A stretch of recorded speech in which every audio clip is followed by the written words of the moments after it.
Welcome to the Franchise Woman podcast, where passion and purpose collide, profits are made, and relationships are forged. I'm Rebecca Monet, CEO and Chief Scientist at Zoracle Profiles, along with my co host, community advocate, speaker, author, and entrepreneur, Tracy Kawa. Our special guest today on this day of love, Valentine's Day, is Kater Danford. Kater is the business engagement specialist at Northeast Color. At 30, Kater was a single mom, dependent on social services, when a career counselor highly recommended sales. Kater surrounded herself with seasoned pros, influencers as Og Mandino, Jim Rohn, and Zig Ziglar, and found the courage and inspiration to embrace sales as a career and a way of life. Once Kater realized that sales was a respectable profession with a spiritual aspect, she began to trust her intuition. Kater put her heart into it, took risks, and quickly became part of the solutions.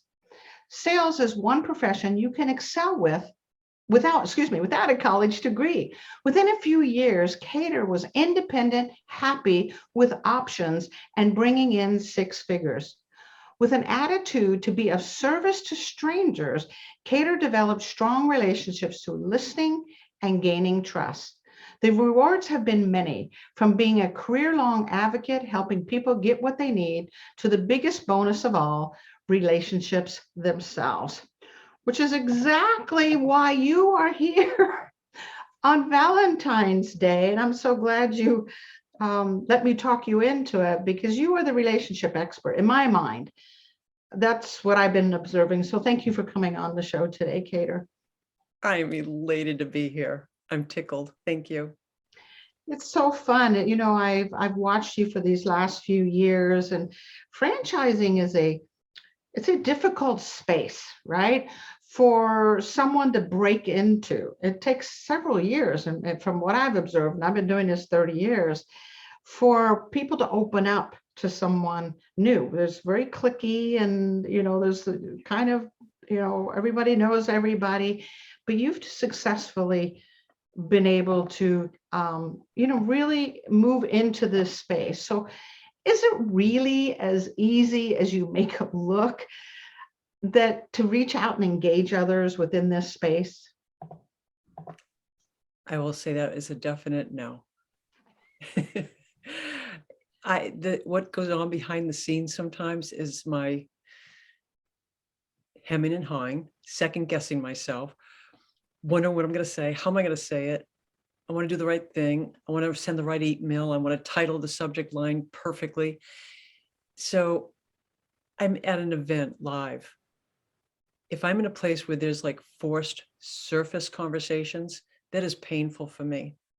People don't think that necessarily, but it is really uncomfortable. So what I have learned to do is embrace the discomfort. And that's the best way I can tell you. And just go do it. If I know that I need to reach out to you, Rebecca, which is what I did, I had to write that little message in a chat. We were on a Hollywood Squares supplier happy hour that Jack Munson was doing. And I thought, I have got to stop whining that I don't have live events to go to meet people. I have to reach out and start making connections. And you were one of the first people that I did. And I just said, hey, would you have virtual coffee with me? And you said, sure. And I was like, oh, wow. Yeah. To reach out to people who are 20, 30-year veterans in this industry is daunting, because it is really clicky. Once you get in, it's different. And that's one of the reasons why I am always now looking for people who are so they might be in a Hollywood Square or whatever. If I don't know them, I will go ahead and chat and say, hey, let's connect if you want. This is my information. And that feels easier because I feel like I'm helping somebody. But when I want to go and help my company, help myself, try to create meaningful relationships, I need to do it with some sense of sincerity and genuineness. And that's when it's like, well, how do you make a meaningful conversation out of, hi, you don't know me, but Mhm. And sometimes I will approach it that way. If I can get somebody on the phone, I always prefer trying to reach somebody on the telephone than an email. And hopefully they'll get the friendliness out of my tone. And I try to make it more conversational than anything to sound, so it's not like a sales pitch, because that's not what I'm doing. What I want to do is get to know you. I want to know what your needs are. Do you have any issues? And if they are issues, are they anything that I could help with? And if I can't, maybe I know somebody who can. Mhm. And that's where I really, I would say, leverage being able to take that risk and go, okay, we're going to go somewhere. It's going to be an adventure and let's make it fun. You seem so good at that self-talk, Mhm. right? Like the internal dialogue in her brain that says, okay, we're going to make this fun no matter what. We're going to reach out and just see where it goes. I love that. I have a tendency to go very deep, very fast. And then the other side of me is very shy. So it's so dichotomous, to say the least. What kind of advice would you have for somebody like me who was too shy, or somebody who maybe is not motivated to make that initial connection? What would you say to somebody about making that initial connection? First, I'm really glad you admitted that you had the shy piece, because who would think that? Mhm. And nobody thinks that I have the shy part, and I Yeah. do.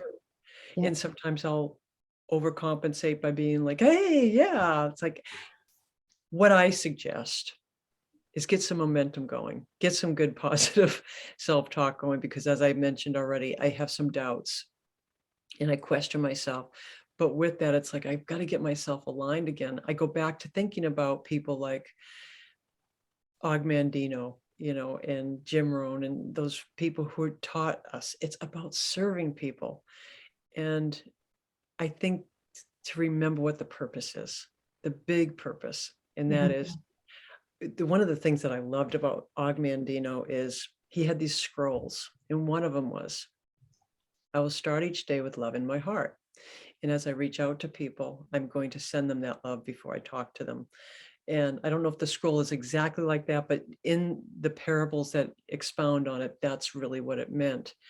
And I started putting that into practice. And I will tell you, it makes all the difference. And if I can just remember that simple thing, you might not need anything from me. It's still worth my time to be able to reach out and see if there's anything you need.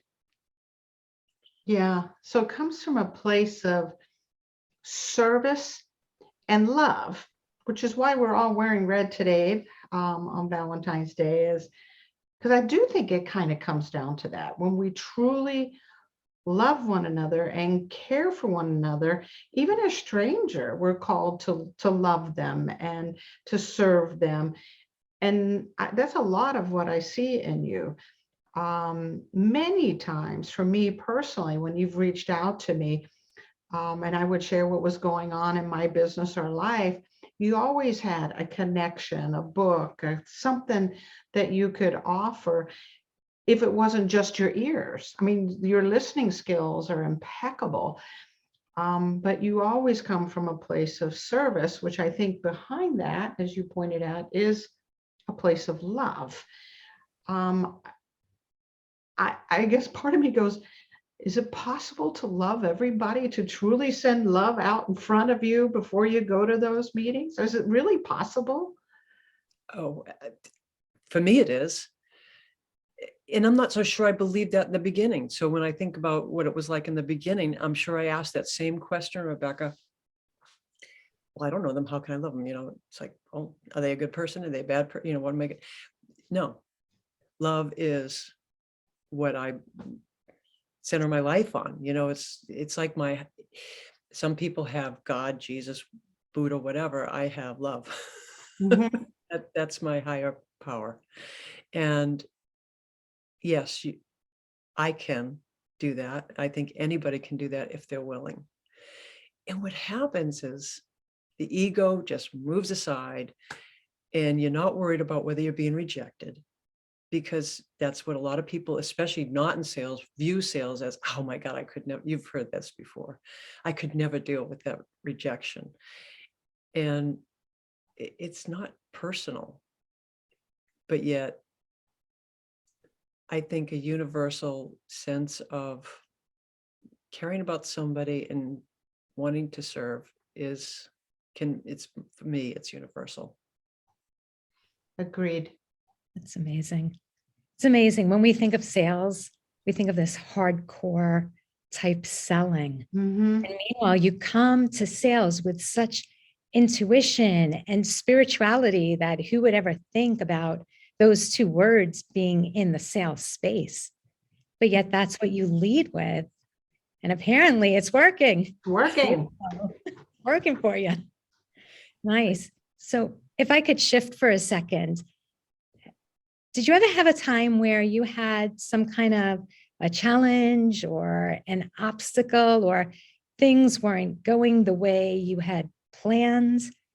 Some kind of obstacle that you had to overcome, perhaps? How did you deal with it? All the time. Yes, I have had quite a few. I think now that I have some experience behind me, I know that I'm going to get through it. I think knowing that is really helpful. But there was a time that somebody actually was pushing me out their door. I just thought of this. I was trying to sell him a book, advertising in a book, and he was a perfect candidate for it. And he just was not digging me at all. And we were walking out the door. I'm in the door. And I just said, I remember something came to me. It was like, I just asked him a question. It wasn't like I was quickly trying to dip into my sales bag of what did I miss? It was just like, I asked him something that meant something. And all of a sudden, I walked back in. And we became many years working together. It was a fabulous experience. That's one thing that really comes to mind. And that is like, that's over 15 years old. And now I've had many more obstacles since, from people just saying, nope, not interested, not even willing to listen, to being able to accept that and move on. That's a piece that I've had to learn more balance on, because I'm so relentless. It's like, you said, no, I'm going to find a way that you're going to like me or like what I do or need what I want, because usually it's because I've done some research and I know that I can do something for them. But sometimes people just aren't ready, and it's timing. And I have to show my grace, I guess. You just cough it up. It's like, come on, man. Again, it's not me. It's just show up, pay attention. Mm-hmm. Be willing to be there for somebody and not hold any blame or judgment. I think that that's another thing that I really live by, and not get attached to the results. Yeah. That's the piece that I think through experience, I've had more confidence to be able to let that happen, float in between, and keep doors open. Yeah. It's interesting. Taking the time to be of service and to build a relationship and plant seeds, thinking long term rather than transactional, right? It's kind of some of what you're talking about here, because timing really is everything when you're talking about providing products and services. So if we've built the relationship, they may not be ready today, but they've built trust and rapport and a relationship, and they know you can do the job. The natural step is to ask you to do it, right? To provide that service. But I think in our society today, with social media and life just going so much faster, that I don't think we're as good at slowing down just a little bit and truly understanding someone's needs, truly listening, truly build those relationships. Would you agree? And then if so, what are some things that you would suggest for those of us that are type A to slow down a little bit to build those kinds of relationships that you're talking about. It does take discipline.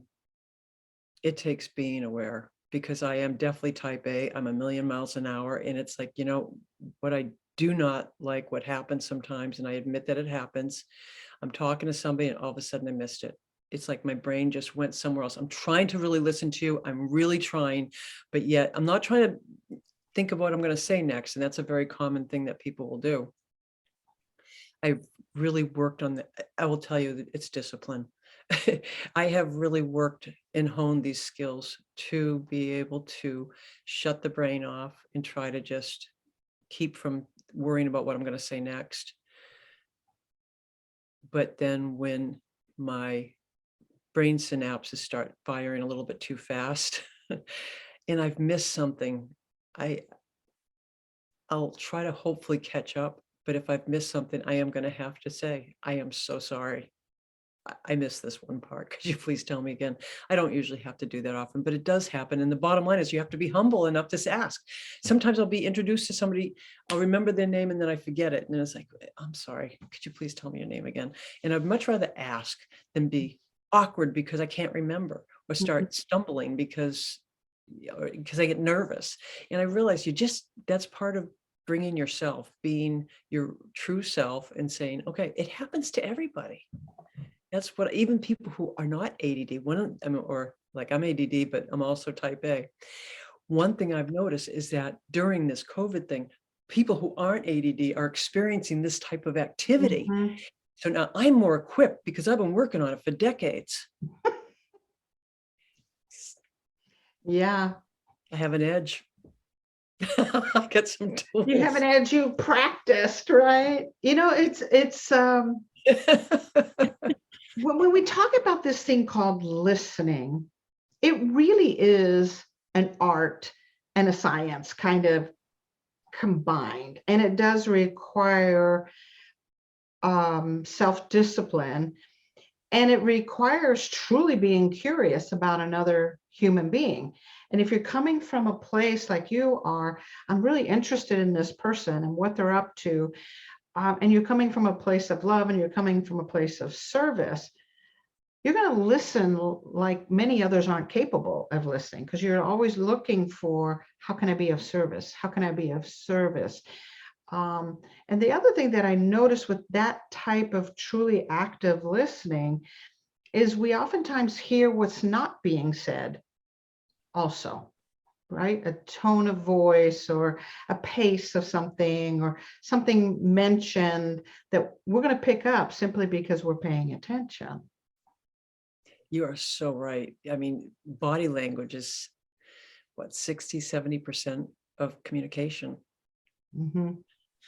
And that's why I love having Zoom and not just being on a phone call. You can listen really well for the tone, which is, whether they're friendly or not. And that's partly, but I love having these Zoom calls now. People, you don't have to ask, is Zoom okay? People are really like, they're used to it now. And it's like, I feel so much more connected from that person with my first call, no matter where it goes, than what I did when on a phone call.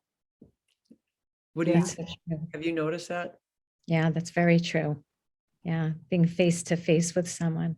It's like what they say about, having coffee or tea or lunch with somebody. Like you really get to know them because you're face to face.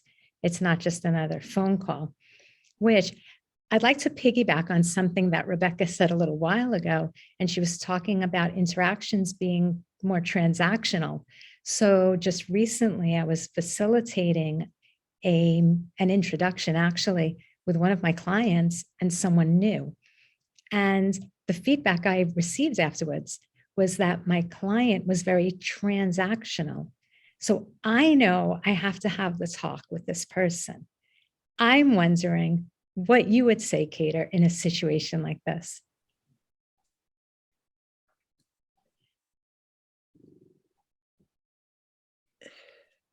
I'm trying to think of what I would say first. Right? It's not what you would say, it's what would come out. What would come out first. That's great. I would usually start out by saying, I have found that people will really care and want to listen to me if I want to listen to them and find out more about them. Mm. Most people do not want to listen to me if I give a sales pitch. It's just a sales pitch. People ask me, what's my elevator speech thing? And I have that. That's fine. Sometimes people really do want that, especially if they just want to know, well, how can I help you? What is it you do? And I can deliver that. But when I am mentoring somebody, particularly like in sales, I do it by example. And that usually they get it pretty quick. I think that that's what really helps. But to say, if you launch, I'm going to make an introduction, and it would be great for you to let them know a little bit about yourself. That's fine, but first get to know them. Be interested instead of interesting. But Joe Caruso came up with something that he said on, I guess in LinkedIn, it's good to be both. Be interested first and be interesting. And that I have now started to revise my thought on that, because you want to be able to talk about something that's relevant to them, but how do you know it's relevant until you talk to them? And that's what I would suggest as the beginner type. Does that make sense? That makes a lot of sense. It really does.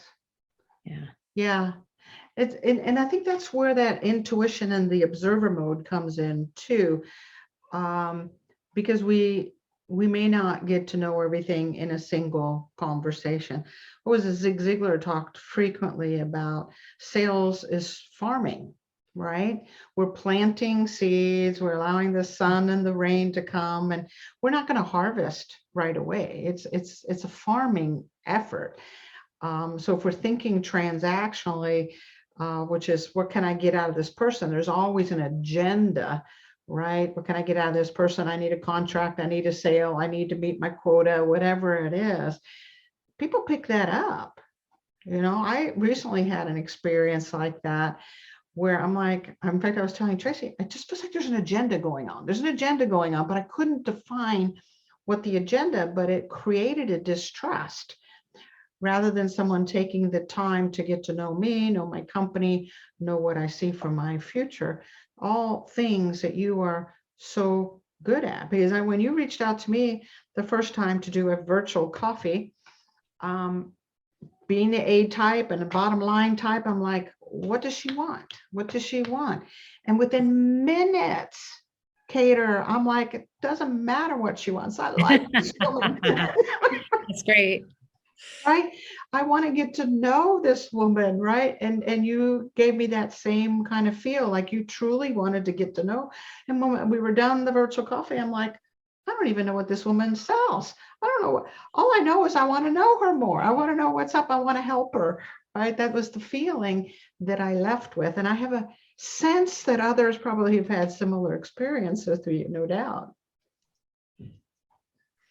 You brought up Zig Ziglar. I was talking to my boss the other day, he goes, so I know what it is you do. Zig Ziglar talks about, if you help enough people get what they need, you'll get what you need.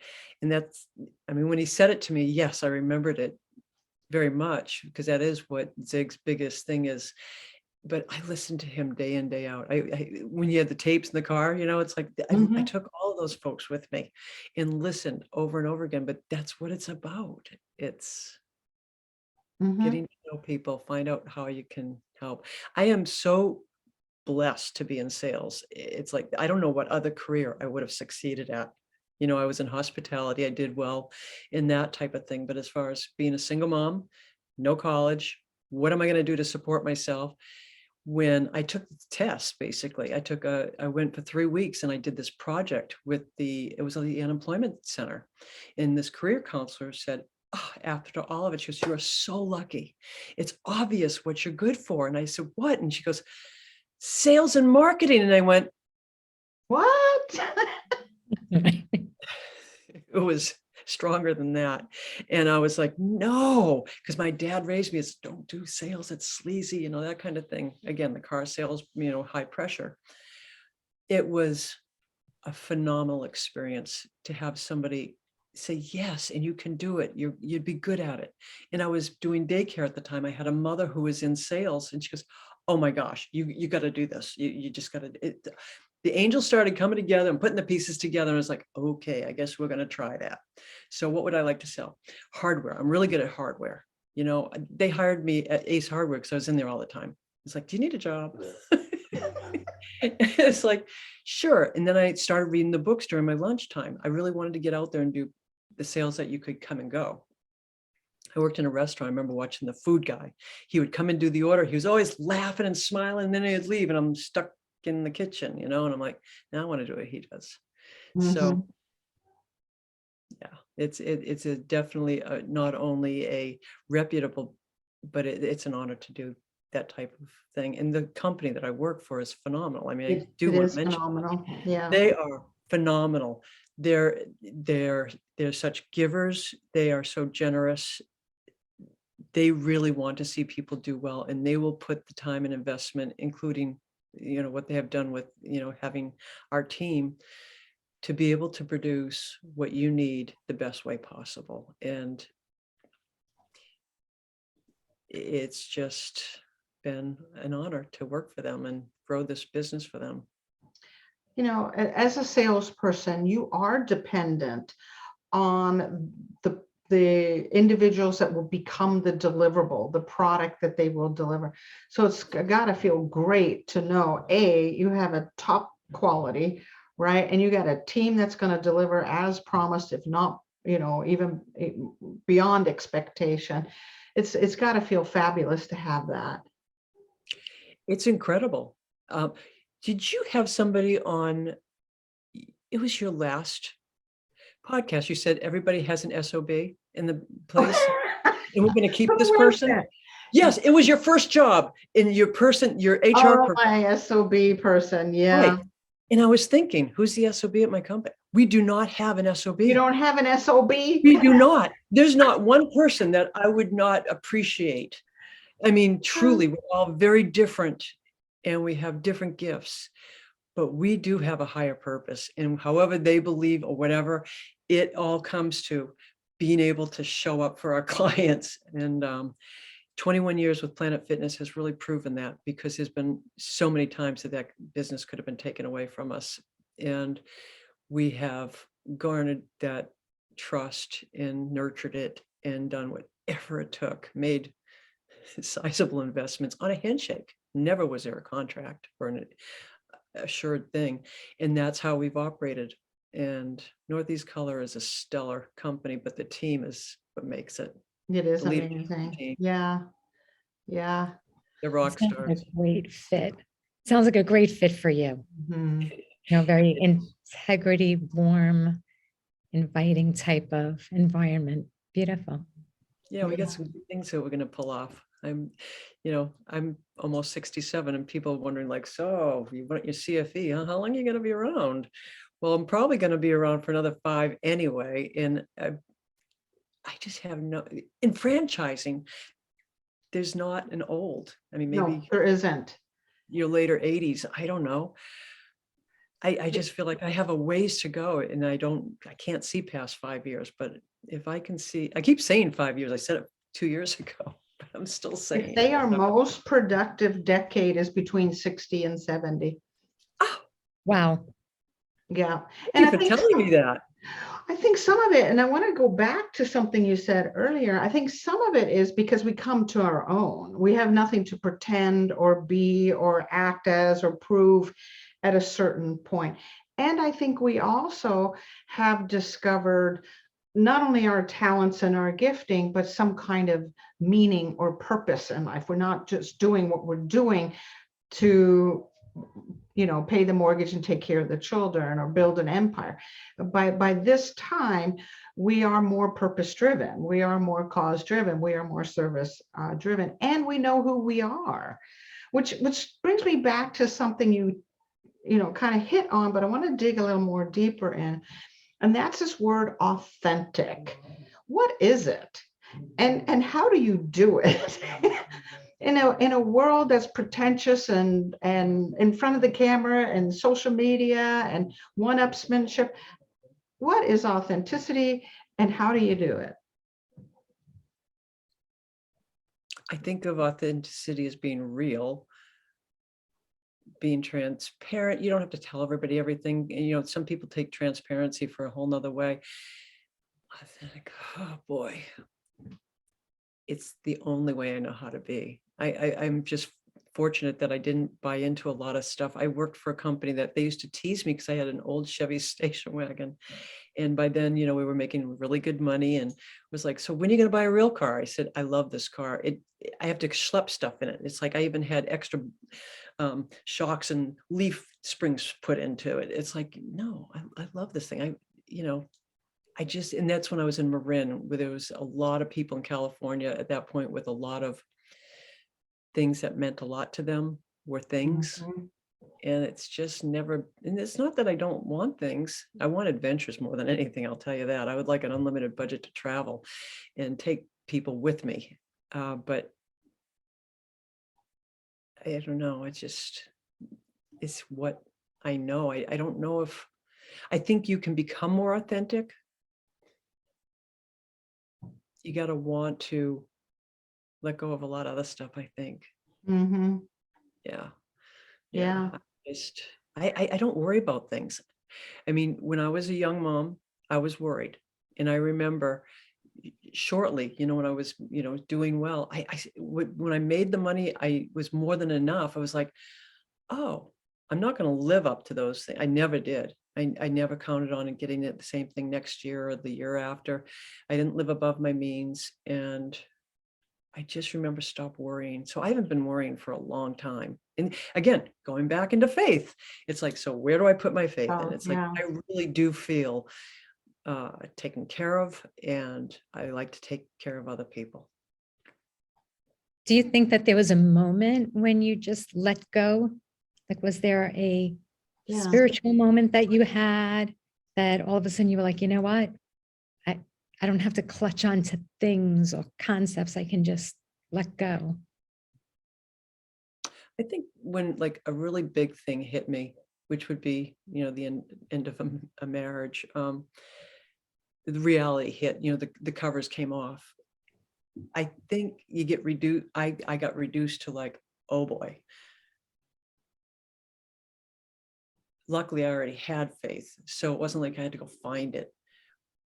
But at that point, it's like, I know that I had something watching out for me, like hour to hour. It's like the self-talk that you get hour to hour, minute to minute, day to day. What am I going to do? How am I going to get dressed? How am I going to stop trying to anticipate? That will kill me. The anticipation is always worse. Yeah. So Yeah. other than having I think it was a lot of little things that actually Mhm.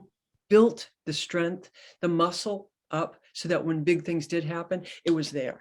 And I was like, okay, I know that I'm going to get through this. I don't know how, but I'm going to. And so that knowing, I think it happened incrementally. I think I Yeah. became willing. I'm guessing for a lot of us, it's that way. And then as Tracy pointed out, for others, it's a defining moment, a cross section of something. This and that came together and boom, and an epiphany happened, right? For others of us, it's slowly revealed. I'm not sure I could ever handle a big epiphany. I would probably faint. How about you, Tracy? Well, I was just thinking about that. You know, I always had an element of faith about me. And I think when, you know, going back like 20 years, when I started my second relationship, you know, my second long-term relationship, my boyfriend was always talking about God, and he had this incredible relationship of God told me this or that. And I'd be like, what do you say? Like trying to get in on that, because I didn't understand that it's, you know, like you develop that relationship with God. You know, I didn't realize that. I didn't, but over the years of communicating with him, you know, communicating with my boyfriend, like he's actually taught me how to have that, my own relationship with God. So I didn't have to like get in on it, right? Just You had didn't to need a messenger develop that. service. Yeah, yeah, What yeah. was that? You didn't need a messenger service. No, No. I didn't, right. I didn't need the interpreter. I didn't need the messenger service. Right. But, over time, but I think going back to what you said, Kater, that you're right. It is like a muscle, right? The more we, have faith and excavate ourselves and believe in ourselves and kind of sit in that quiet space without trying to fill it with stuff or other relationships, the more we have that, the more we're able to trust ourselves and our decision making and the better our relationships become and the more satisfied we are. Mhm. Yeah. Indeed. I totally agree. Wowza. So,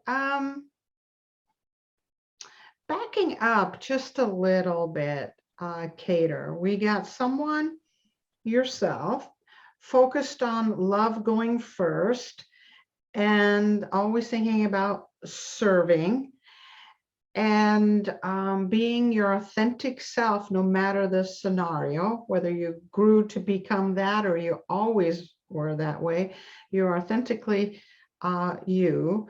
You have a certain amount of self-discipline where you can control the mind chatter when it wants to go sideways or it's doubting or it's fearful or whatever. You're able to control that.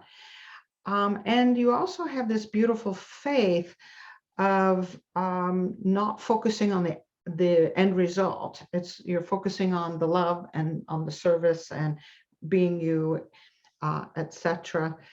So tell us the rewards, the benefits of doing just that. How has this enhanced your life? Besides, you're not worry-free, you're worry-free now, but besides that, how has it enhanced your life and blessed you? Worry-free is probably a huge piece. And I almost take it for granted because I just don't, it's not that I never do, but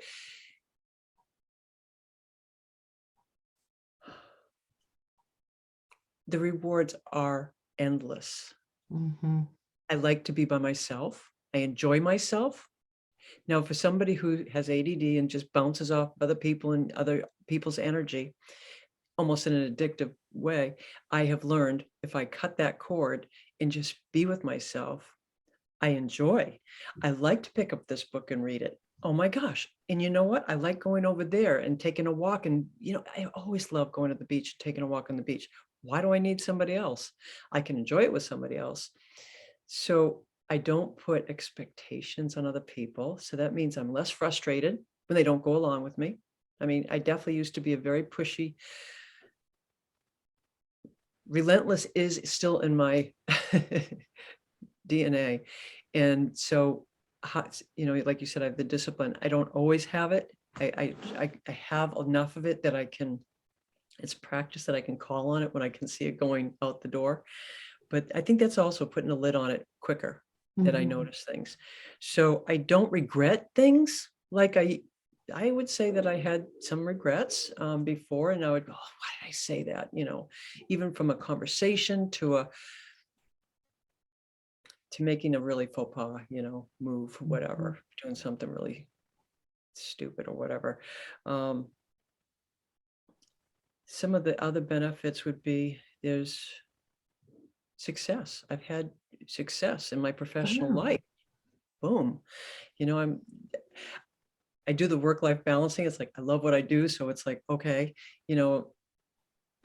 I definitely enjoy what I do for my day-to-day, for my work. And I try to now curb it by bringing it back and say, no, you need some more time for you. I need to remember to take lunch, that kind of thing.